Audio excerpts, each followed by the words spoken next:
Chapter 4 of The Science of Being Great by Wallace D. Wattles. The Mind of God. There is a cosmic intelligence that is in all things and through all things.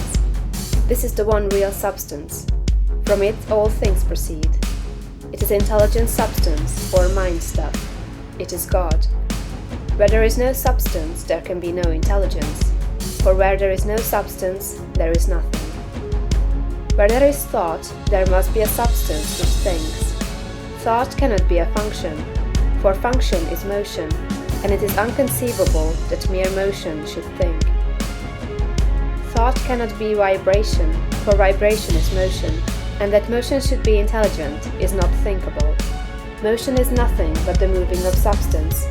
If there be intelligence shown, it must be in the substance and not in the motion. Thought cannot be the result of motions in the brain. If thought is in the brain, it must be in the brain's substance, and not in the motions which brain substance makes. But thought is not in the brain substance, for brain substance, without life, is quite unintelligent and dead.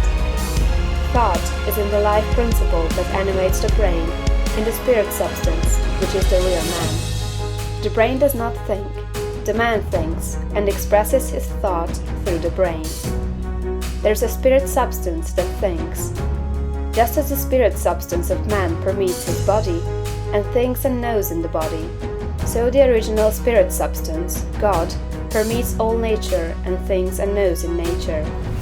Nature is as intelligent as man and knows more than man. Nature knows all things. The all mind has been in touch with all things from the beginning, and it contains all knowledge. Man's experience covers a few things, and these things man knows. But God's experience covers all the things that have happened since the creation, from the wreck of a planet or the passing of a comet to the fall of a sparrow. All that is and all that has been are present in the intelligence that is wrapped about us, and enfolds us and presses upon us from every side. All the encyclopedias man have written are but trivial affairs compared to the vast knowledge held by the mind in which man live, move, and have their being. The truth man perceived by inspiration are thoughts held in this mind. If they were not thoughts, man could not perceive them, for they would have no existence, and they could not exist as thoughts unless there is a mind for them to exist in, and the mind can be nothing else than a substance which thinks. Man is thinking substance, a portion of the cosmic substance. But man is limited, while the cosmic intelligence from which he sprang, which Jesus calls the Father, is unlimited. All intelligence, power, and force comes from the Father. Jesus recognized this and stated it very plainly. Over and over again, he ascribed all his wisdom and power to his unity with the Father and to his perceiving the thoughts of God. My Father and I are one. This was the foundation of his knowledge and power. He showed the people the necessity of becoming spiritually awakened, of hearing his voice and becoming like him.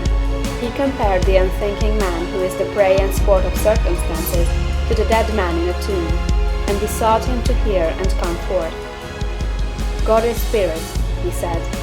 Be born again, become spiritually awake, and you may see his kingdom. Hear my voice, see what I am and what I do, and come forth and live. The words I speak are spirit and life.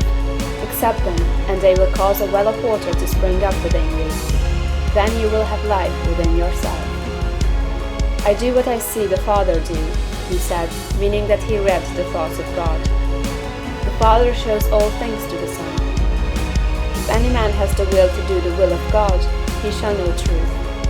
My teaching is not my own, but his that sent me. You shall know the truth, and the truth shall make you free. The Spirit shall guide you into all truth.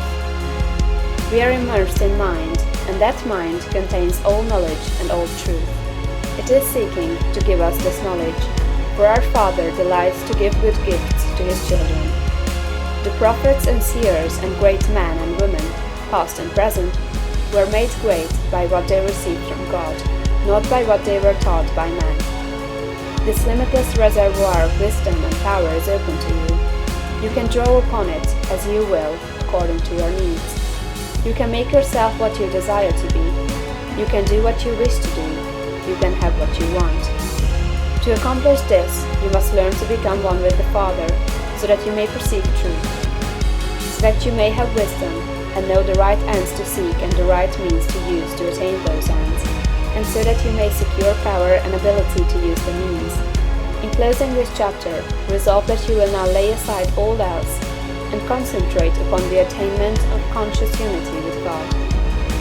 Oh, when I am safe in my Sylvan home, I tread on the pride of Greece and Rome, and when I am stretched beneath the pines, where the evening star so wholly shines, I laugh at the lore and pride of man, at the sophist schools and the learned clan, for what are they in all their high conceit, when man in the bush with God may meet? End of chapter 4.